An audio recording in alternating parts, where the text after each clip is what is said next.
মাননীয় স্পিকার, প্রবাসীদেরকে নিঃস্ব করে আমরা বাংলাদেশের অর্থনীতিকে দাঁড় করাতে চাই।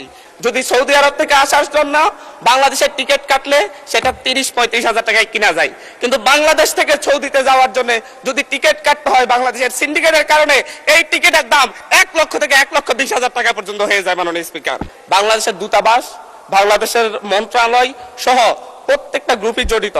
নামে বেনামে রিক্রুটিং এজেন্সি খুলে প্রশাসনের নাকের ডগায় তারা মানুষকে নিঃস্ব করে দিচ্ছে বিদেশে নেওয়ার নাম করে। পল্টন, মতিঝিল কিংবা প্রক্রিয়াপুলে দাঁড়ালেই দেখি প্রত্যেকটা বিল্ডিং এ মনে হয় 3-4টা করে রিক্রুটিং এজেন্সি। শ্রমিকদেরকে নিয়ে তারা জায়গা জমি বিক্রি করে বিদেশে যায়, তাদেরকে সেখানে নিঃস্ব অবস্থায় রাস্তায় ফেলে দেওয়া হয়। ব্যাপারে আনুষ্ঠানিকভাবে কোনো দুঃখ প্রকাশের বিবৃতি পর্যন্ত আমাদের চোখে পড়েনি। মাননীয় স্পিকার, ভারত যেখানে 70% দক্ষ জনশক্তি রপ্তানি করে, যেখানে পাকিস্তান 50% দক্ষ জনশক্তি রপ্তানি করে, যেখানে শ্রীলঙ্কা 60% দক্ষ জনশক্তি রপ্তানি করে, বাংলাদেশ সেই ক্ষেত্রে 20% দক্ষ জনশক্তি রপ্তানি করে।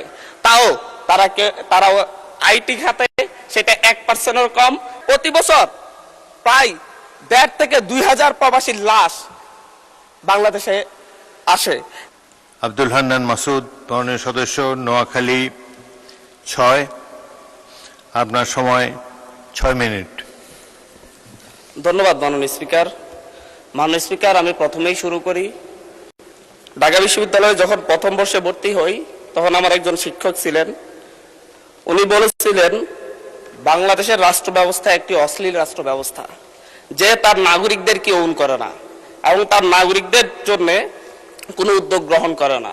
উদ্যোগ গ্রহণ করার ক্ষেত্রে যারা দেশের অর্থনীতিতে ভূমিকা রাখে, যারা দেশের কল্যাণে ভূমিকা রাখে, যে যত বেশি ভূমিকা রাখে তাকে তত বেশি ডিজোন করে। সেই জায়গা থেকে তার কথার সত্যতা অনুযায়ী এই যে আমাদের মধ্যে বাংলাদেশে প্রবাসীদেরকে সবচাইতে বেশি ডিজোন করা হয়ে থাকে।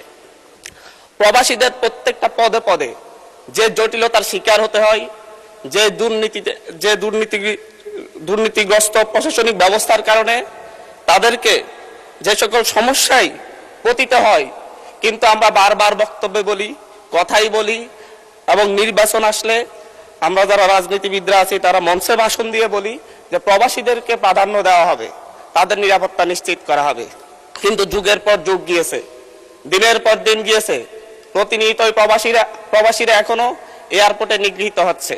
প্রতিদিনই কোনো না কোনো নিউজ পাওয়া যায় প্রবাসীদের ব্যাগ কেটে সর্বস্ব করা হচ্ছে।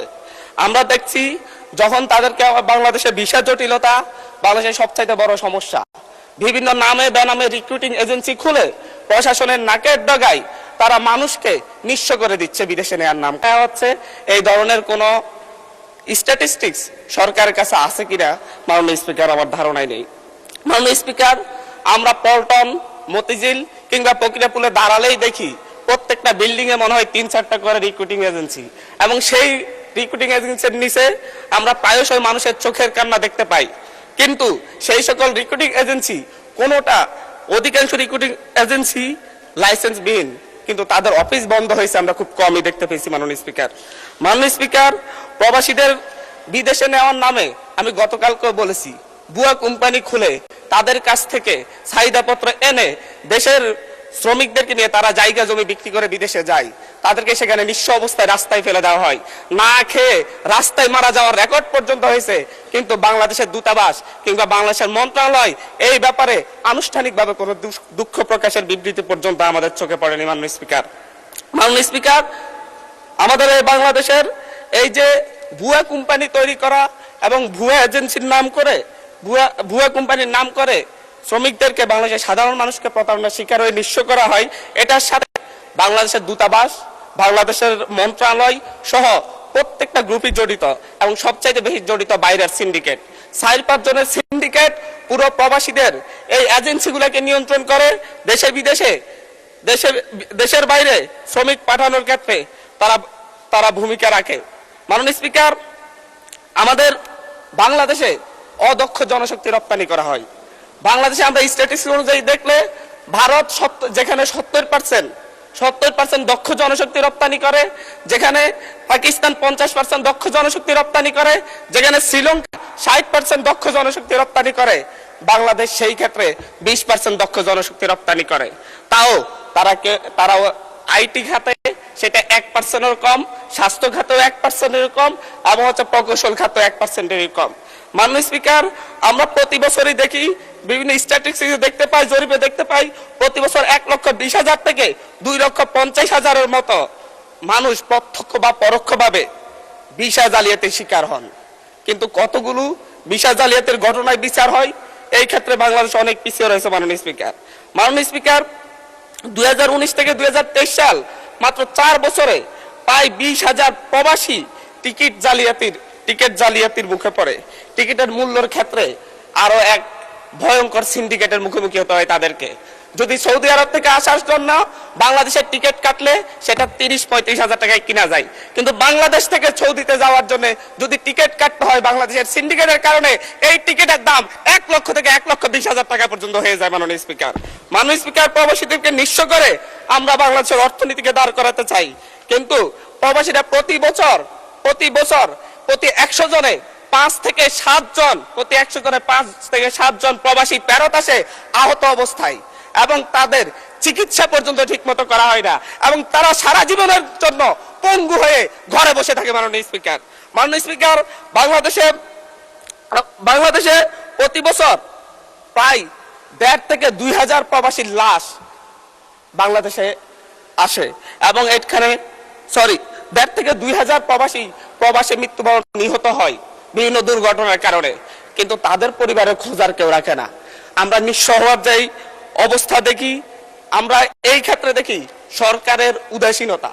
সেটা যেই সরকারই হোক, নতুন সরকার এসেছে 3 মাস হয়েছে, আমরা এখানে আলোচনা করতেছি, সরকার যেন নতুন করে উদ্যোগ নেই। আমরা পূর্ণ অতীতের মতো পিছনে ফিরে যেতে চাচ্ছি না। মাননীয় স্পিকার, পাসপোর্ট রিনিউ এবং বিপদগ্রস্ত লেবারদের পাশে বাংলাদেশের দূতাবাসগুলো দাঁড়ায় না। বিভিন্ন ক্ষেত্রে পাসপোর্ট রিনিউ করার জন্য বিভিন্ন রাজনৈতিক ব্যক্তিদের কাছে পাসপোর্ট রিনিউ করার জন্য ইজারা দেওয়া হয়, লাইসেন্স দেওয়া হয় তাদেরকে, এবং তারা বাইরে একটা অফিস নিয়ে তাদের মন মতো মানুষের কাছ থেকে, বিভিন্ন প্রবাসীদের কাছ থেকে অতিরিক্ত টাকা নিয়ে দীর্ঘ সময় লাগিয়ে লাইসেন্স রিনিউ করতে হয়।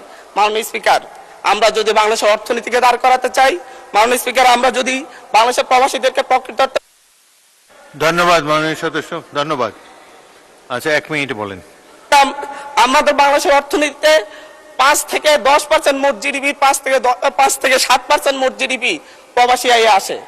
বৈশ্বিক মুদ্রার একটা বড় অংশ প্রবাসী আয়ে আসে, কিন্তু এই প্রবাসীদের চিকিৎসা এবং প্রবাসীদের যারা ফেরত আসে তাদের পুনর্বাসন, ভিসা জালিয়াতি থেকে মুক্তি এবং বিভিন্ন ভুয়া এজেন্সি বন্ধ করে প্রবাসীদেরকে নিঃস্ব হওয়ার হাত থেকে মুক্তি দেওয়ার জন্য সরকারকে নতুন ভাবে ভাবতে হবে, নতুন কর্ম পরিকল্পনা তৈরি করতে হবে, এবং এই সংসদে দাঁড়িয়ে আমি বলবো একটা সংসদীয় কমিটি করে কিভাবে ভবিষ্যতে প্রবাসীরা যাতে এই ধরনের হয়রানির শিকার না হয়, প্রতারণার শিকার না হয়, এবং তাদের চিকিৎসা কিভাবে নিশ্চিত করা যায়।